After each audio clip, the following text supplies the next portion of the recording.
Alright, well, anyway. So, it's Qyjon the Icon here, and I'm sitting with one of my newest friends that I've met. The power of the internet cannot be underestimated. The man next to me made such an incredible audio, not just once, but several times. And if you know anything about TikTok or Instagram or anything that we all spend too much time on, you know that audio has become a really big thing. It's really important to have the right audio. Not just because of the popularity of the audio, but the meaning behind it, and that's what drew me to his content. And I reached out to him, and instead of being like a celebrity, like a Paris Hilton type, and not responding, you know what I mean, he viewed my content, and obviously we're next to each other, so it was worth his time. So it's Qyjon the Icon. I'm sitting here with. What's up? My name's Matt East. That was damn, I'm like tweaking.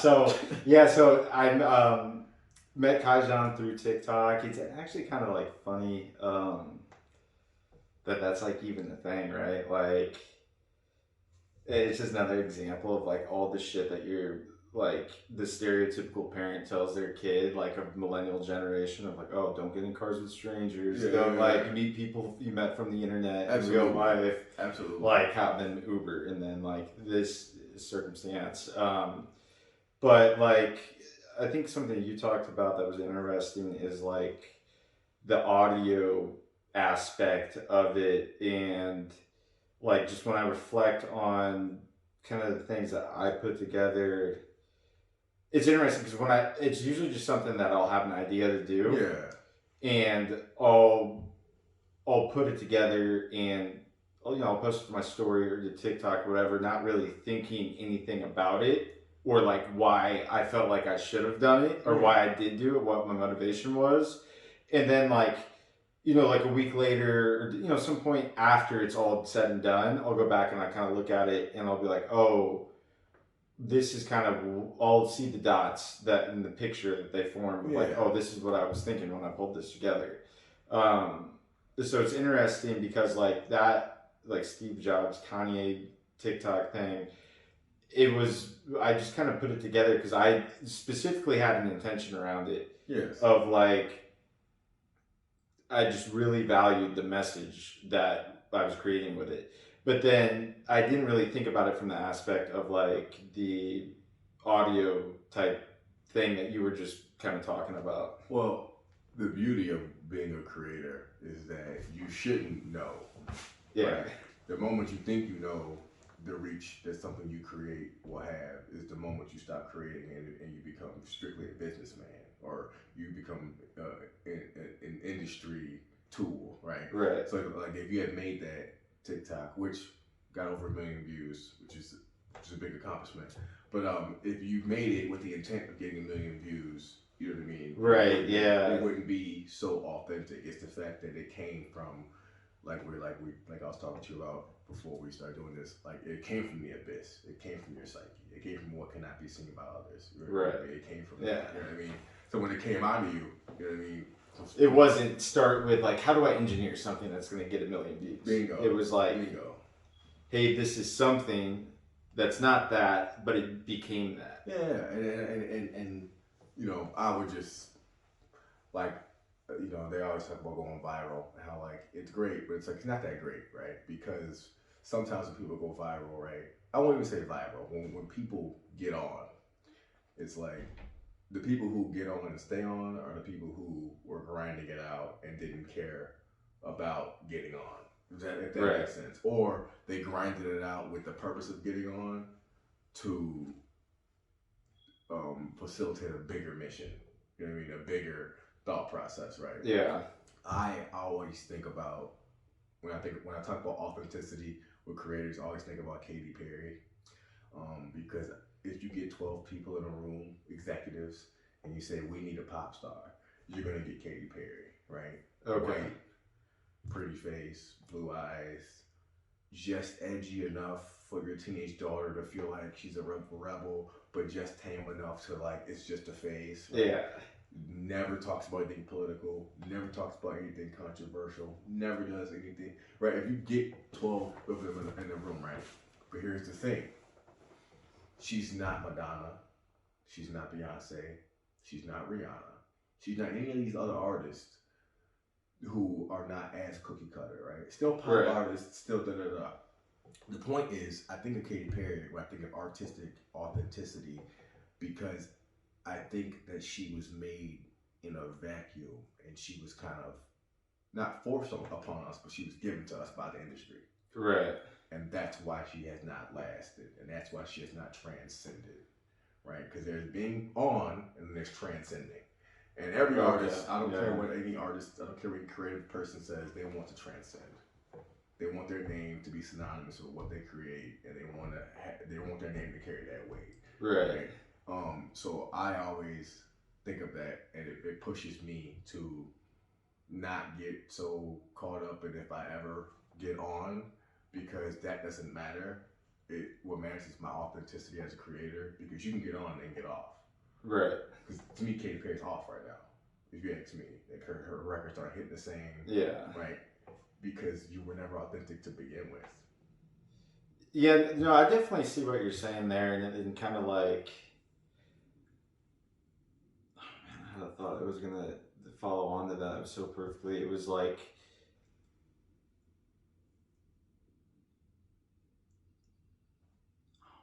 I just lost it. It was so you were talking about with how like Katy Perry is an example of kind of like when she was on, it was just like she was at the top, Yes. so to speak, in terms of like all the hit records, but it was like just kind of the predictable 100%. standard, right? And then once that wave had passed, like You're gone.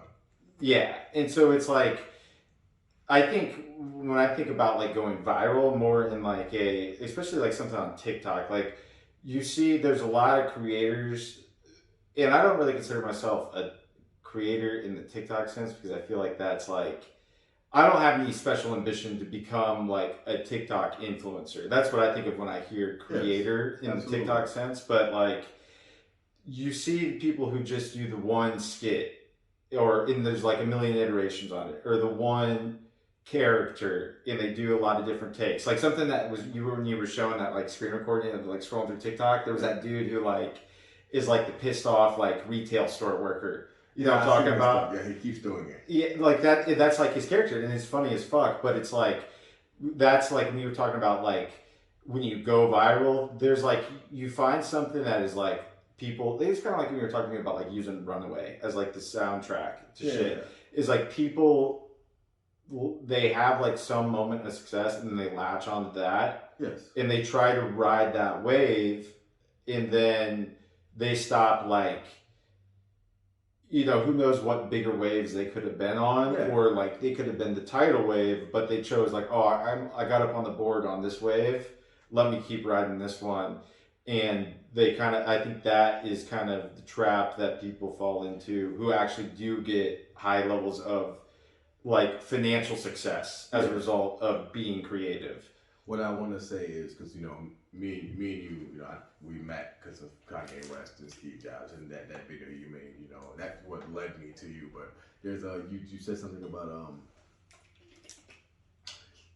they get on because of one wave, and then they fall off or whatever when that wave leaves or whatever, and they never, once they go viral on one wave, what they don't do is try to get on the next wave or even see the next wave or even try to create it, right? Right. It reminds me of the Kanye line, what he said, when I came in the game, I made my own lane. Now all I need is y'all to pronounce my names, whatever. The point of that little line was it came in the game, made my own lane. And if you watch, one of the reasons that he's still relevant is that he never got stuck in the, I'm only gonna do old school soul beats standards, right? And then he never got stuck in that, I'm only gonna do stronger. Like, you know what I mean? Yeah. Stop, you know, I'm gonna do gospel, right?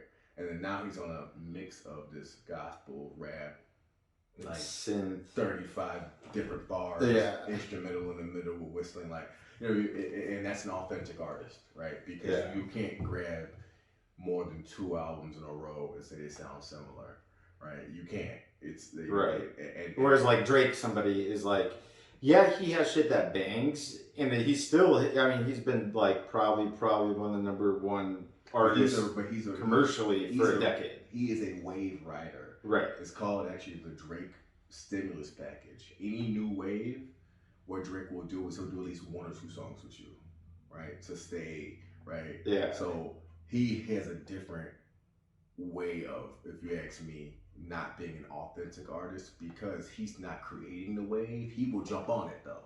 Yeah, I see what you're saying with like features and shit. 100%. Because like yeah, there's a lot of like with like I remember when like The Weeknd was on Take Care. That was the first time I ever heard The Weeknd. Took his whole wave. Yeah. Took it all. Yeah. They actually had like a battle about that in court, I think. You know what I mean? Like, because he was signed to OVO and then, you know. But anyway, before we get off this video, dude, you know what I mean? I appreciate you for coming through. You know what I mean? It makes me very happy to be able to speak to somebody about my creative outlets because a lot of people may admire it, but it's either so far removed from what they do that they don't care enough to talk about it, or they have some type of comprehension of what they're looking at and they feel like not that the word I'm thinking of is superior, but not that I'm superior, but that like if you're doing that, I've never even drawn past whether the turkey thing they do in school. Yeah. So they're like art to them. It's almost like an intimidation or something. Yes, and they don't want to speak about it. You know what I mean? So, and you have a whole different medium. You know what I mean? And I appreciate that. Like I watch your videos and I'm like, man, how? You know what I mean? Yeah, well, and I feel like it goes both ways because I feel like I never really viewed myself as like an artist. It's like, and it's a lot of things. It was like I don't like having like identifying with any type of label. Like you heard me earlier saying like, oh, I don't want to be a creator, right? And because I have an awareness of the negative ways those labels are used, right? And so like I feel for a long time like I didn't really ever view myself as like an artist because like I didn't want people to have the perception of like, oh, I'm like that means I want to go make some paintings or something, or I want to do this. And now I've kind of evolved to where like I view that the way that I do everything in the world is through an artistic sort of framing. But that doesn't mean that like I'm trying to create things that resemble what people typically think of when they think of the word art. But I'm not trying to create some shit that would be on display in the Louvre. You know what I mean? know, but why I'm laughing is because you're describing being an artist by trying to not be one, right? You said, I'm not trying to create something. I forgot the way you worded it, but what I interpreted it as is you said, I'm not trying to create something in a typical way that you think of creation. Yeah. That's literally being an artist. And that's what I think, like having interacted with you and the time that we've kind of become friends, is I've started to realize that about myself. Is like that oxymoron that you just pointed out. Yes. Is like I started to realize that, and then it's something to where, like you were talking about being authentic, I feel like that has allowed me to be more authentic in the shit I do because now I'm not as worried about like fighting that battle with just basically myself about, oh, is that the right word? You know, it's just like I get past it and I'm not wasting my own mental bandwidth on shit that like is constraining. And a couple of things I want to say, you know what I mean? One, I remember when I first messaged you on Instagram, I was talking to my girlfriend, and I remember, I was excited because you had said something to me, and I had responded, and it was something just, the wording of it was just like, who does this guy think he is, right? Like, if you read what I said to you, it was one of my first messages to you, something about like the creative spirit or something like that. But I told her, I said, you know what I mean? I have to send this message because the message can only come from me. And when I meant it can only come from another artist. Like you just talked about it. Like, you point out the oxymoron. Yeah, I know, because only another artist could do that. Right. Another person who's not a creator, their mind is not geared in that way. So they would see you, and whatever you messaged me, they would read it and be like, oh, man, it's rough. And for them, it's rough. What do you want me to say? But for me, I'm like, no. X, Y, and Z, dude. Like, just embrace it, go with it, or whatever I said. But yeah, it's funny you said that because I remember that moment, and I felt pretentious thinking that. But then later, after we hung out, I was like, no, it needed to be said. It was right. You know what I mean? Yeah. Because when you first are on your journey towards creativity, you know what I mean. I know for myself, I just felt 100% lack of support. Yeah. And I also felt odd. Like, why do I want to do this? You know what I mean? Like you said about, is this the right word? Is this the like? I was like, why do I want to do this? Is it going to even convey a message? What is the message? Who wants to do this? Like, what part of me even is wanting to come out right now? You know what I mean? Yes. And I want to keep it caged in because in a capitalistic society, the first thought you have, regardless of what you want to say, is, you know, what's this going to be value as a product, or what's the value of this, right? And as an artist, it's like a real authentic artist. The moment you let that out of the cage, that's the fucking last thing on your mind. Right. Once you let it like that like the beginning of the conversation, like, you know, chasing going viral, chasing that hit record or whatever you're chasing as a creator. It's like once you relinquish that, it's when the real creativity is able to come out. Like, you're not chasing another million views. Yeah, although I will say I feel like there's ways that you can be creative through the medium of like commercialization, because that's like, I feel like Steve Jobs, like the fucking iPhone, all of that stuff was like very creative and innovative, but it wasn't driven by like yeah, I'm sure Steve Jobs and everyone else who had a financial interest in Apple was like motivating, you know, design around profitability to a degree. Yes. But like if you listen to him talk, it's always about like what can we do to like give people this experience? What can we enable them to do? Yes. And it's like by giving them that, that's what will, you know, if we're successful in doing that, that's what will give us, we'll make money on it. Yeah. And well, so that's the, to me, like, I don't like to talk about optimal people all the time or optimal moments, because then it allows the negative things to go by. Like, if you talk about Steve Jobs, then we don't talk about other aspects of people who don't have a name as powerful, who did use or who are still currently only using the productivity within this capitalistic society to inflict like the most worst things imaginable. You know what I'm saying? Like, yeah, like, you know what I mean. So I agree with you that at the apex of artistic expression in a positive relationship with capitalism, Steve Jobs, thank you for giving us innovation, right, technology, but then it's like, that's just him. The rest of the people who that's the optimum level. I'll just say that, and I'll let you respond. That's the apex. I basically what I hear you saying is like, you got to be careful about like, and we haven't even gotten into like the obvious negative things about Steve Jobs specifically, but that is, we'll set that aside for the moment. What I'm hearing you say though is like, you got to be careful about like holding up a Steve Jobs, because there's a lot of people that are in that same bubble of things that are not, that are not exemplars of character, right? Yeah. And I think for me, that's like kind of when I think about where do I see my kind of creative abilities going. I feel like ultimately for me, like I see like the creative stuff that I do, that like you've seen and etc. is in like that I do on social media, is really a way for me to get more creative in general, and then be able to find a way to apply that in like a business context. Mm-hmm. Because like the shit I do now is, you know, it's very, you know, I'm working with, for the most part, pretty big like corporations and helping them with like strategy or like organization. Yeah. And I feel like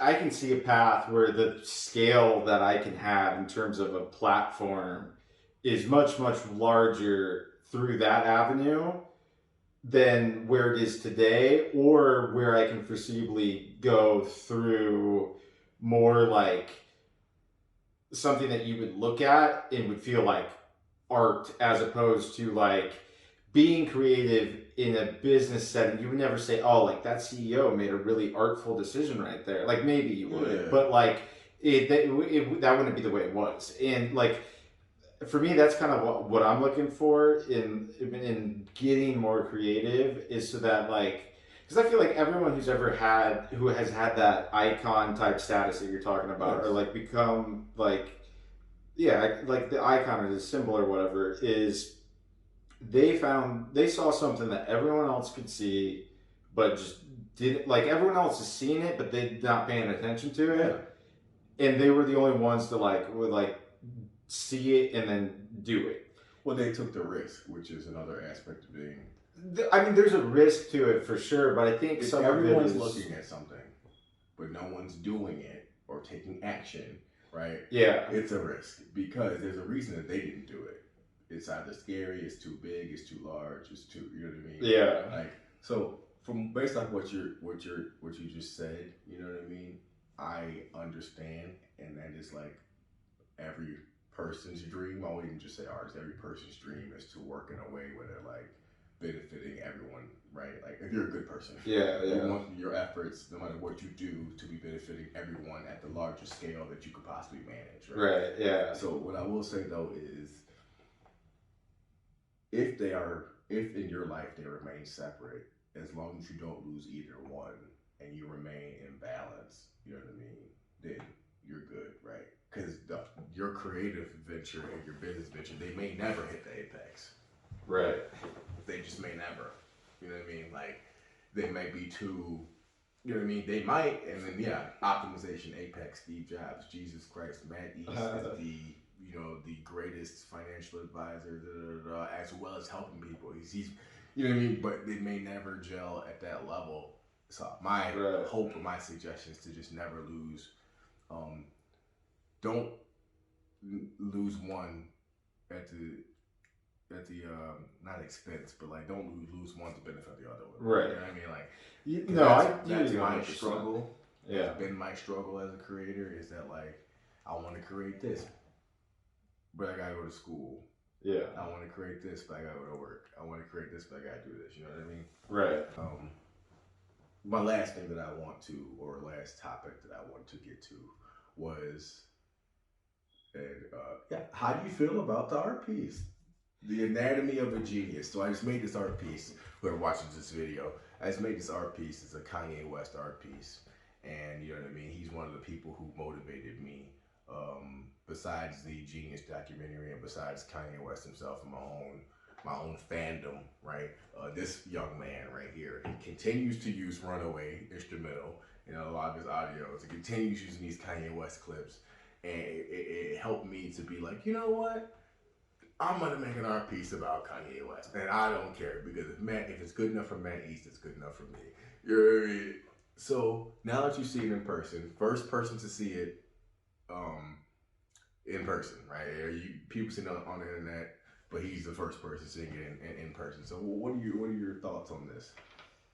Yeah, I mean, so for me, for a little bit of background, like what the reason, like a lot of people that are in like my friend circle or whatever, they think that like I'm just like a Kanye West stan, which I mean maybe that's a fair description, but it kind of misses the point in the sense of like what I really like about Kanye West is like some of the shit that he says about like kind of self belief and just all the different shit that he talks about are things that I've felt organically without having been directly exposed to Kanye saying it, and then I hear him say it, and it's like, wait a second, like I've had that thought in my own kind of form before, and so that's kind of like what I like about Kanye generally, and the same thing with like Steve Jobs, but um, what I like about the kind of like your piece,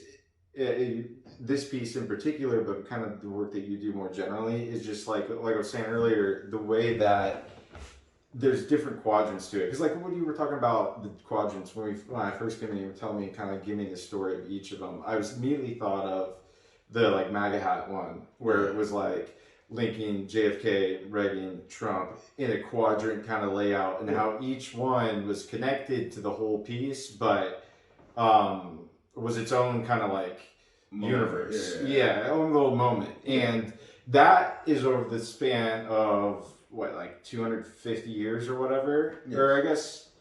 It was 250. Yeah, of like all those different periods and images. Whereas this same kind of structure, where every one is kind of not necessarily a conflicting quadrant, but a contrasting like image. Absolutely.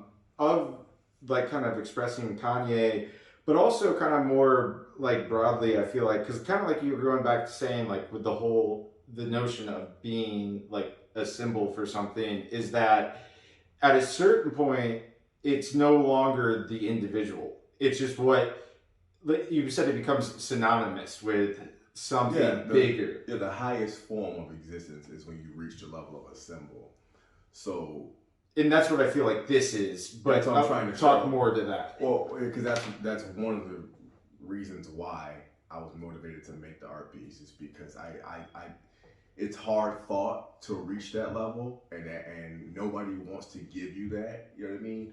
But like how you couldn't stop your creative nature, right? And I couldn't stop my creative nature, right? Like certain people, once you let them in, you can't stop them.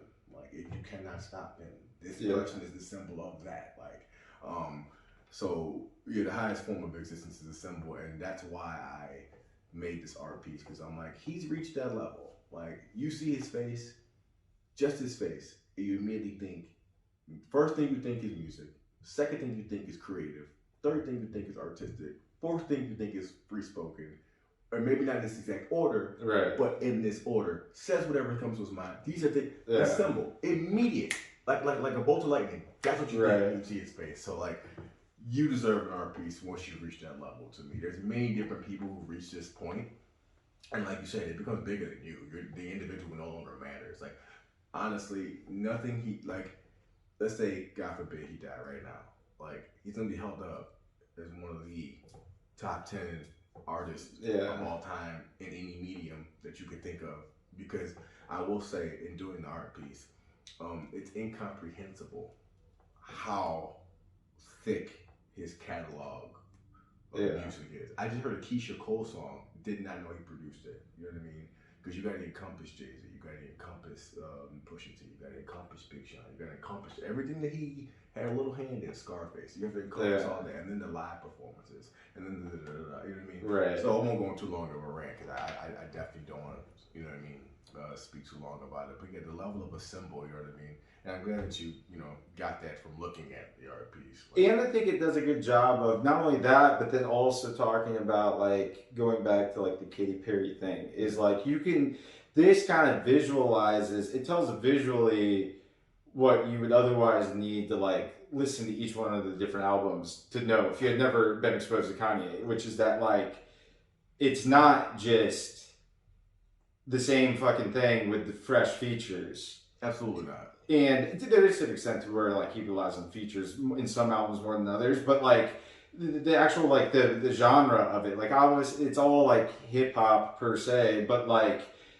the sound of it and just the way, like you were saying, the way that he produces the shit and composes it, and it's like that really comes across in your piece as well. Yes. Well, I that's a very big compliment. I'm gonna have to process that over the next week or two. You know what I mean? Because anytime you put your mind to a creative outlet, it's like there's the idea, then there's me, then there's my fucking talent if I can pull it off. Yeah. So those two things are fighting, and then there's like the actual creation of it, and then there's the transference of the message, right? So whenever I hear somebody get the message, you know what I mean, it gives me like the feeling of like there's a word for it. It's like, it's not joy, but when the tennis players are you ever seen John Elway at the Super Bowl when he's got both of his hands in the air, like elation? We'll go with elation. It's like it's the elation I feel, which is an emotion I don't feel often, so I gotta process it. But I am happy, and thank you for the compliment, that I actually conveyed the message, right? Because I get what you're saying though, is like because so often shit just gets lost in translation. Yeah, like whether it's even just translation from your mind to your own words, because that's something that I've started to gain an appreciation for. Is like a lot of times I've felt like people just don't understand what the fuck I'm talking about, or don't understand me as an individual. 100%. And but then I start to think about like how much of that, not so much in the sense of like I need people to understand me, but then I started to take more like accountability for like, well, they probably don't understand me because the shit I'm saying to them isn't resonating in the way that they're able to hear it. And they don't care. Well, that is true, but I'm saying just like even in like conversations. I'm not saying like trying like, yo, check this out that I made, but it could be like you talking to somebody and you explain something and they're just like, it goes over their head in a sense. You know what I mean? I will say that they say that the extent to which you can explain something to somebody in a way they can understand it is a reflection of your intelligence. It said if you are good at what you do, or if you really know what you're talking about, you can explain anything to a 5-year-old. So like you're right. It's partially the accountability of like, am I articulating this in a way like if it's a person from a different demographic than you or a different educational level, you have to be able to adjust to convey the message, or you don't know what you're talking about, right? If you ask a preacher to explain Matthew, blah, blah, blah, blah, blah, he can explain that in 90 different ways. Because he's so well versed. Yeah. If you ask a rocket scientist to explain, he can grab some Legos and be like, I'm gonna because he's so deep. So you are right to take accountability for that. You know what I mean? Yeah, I didn't think about it that way. But that's a good analogy, a good like metaphor. Well, it's true, and that's also why not why I can say I have had that experience because I'll have an art show where somebody brought their friend who doesn't care, and I got to talk to them about it. But somebody will show up who is an art critic, and now I'm talking at that level with him. You know what I mean? And I'm explaining it to both of you, right? Like on one level, I'm like, blah blah blah blah blah blah. You know what I mean? Like I thought that would work, and then on another level, I'm like, well, actually, the juxtaposition of you know what I mean? Because I can do that because I need to, because I actually feel it. You know what I mean? And I'm that my relationship with that is so mature that I can do that. You know what I mean? So it's just a bit of something that I learned. Well, anyway, this has been me, Qyjon and speaking with Matt East. Meast, are you going to go by Meast, or have you picked? I mean, so Meast is like that was like when I was in elementary. Like I got like our first login to like the school computers, and it was just like first initial, last name. And I always hated it as a nickname until like I got in college, and then like the people who were like, there was two types of people. There was like people that called me by my name, and then people that called me by Meast. You know what I mean? It was like that was the next level up. And so I personally fuck with it to an extent, but like I don't like having a stage name per se. I was just about to say that. Like, so I used to just be, you know what I mean, Qyjon, right? And that's my actual name. It's Qyjon, and it's totally fine. You know what I mean? I have a cool name already, But what I will say is I did get treated differently, and I still get treated differently. That people are like, oh, Qyjon the Icon. Like, people, 4-year loss of power, I hate to quote it, you know what I mean? But there's like this thing like people want sometimes for their army general to act like an army general. They want the king to act like a king. Like, you know what I mean? So like, if you are the person who I love your TikTok and I love your audio, you know what I mean? I might identify and like it more. Like, you know who Meast is? You know who Meast is? Yeah. Like, and it's so I hear you, because you don't want the pretentious and all the ego and all the other shit that comes with nicknames and stage names. Trust me, I understand. But people, they want to invest, you know what I mean? And even mentally, emotionally, want to invest in something that's beyond themselves in a way. You know what I mean? Like, it's kind of like laying the foundations of the symbol. Yeah, and bingo, yes, absolutely. You know what I mean? So yeah, man. All right, man. Well, I appreciate you for coming out. You know what I mean? Yes. And this has been fun. Hopefully, we get more than 10 views. We're hoping that.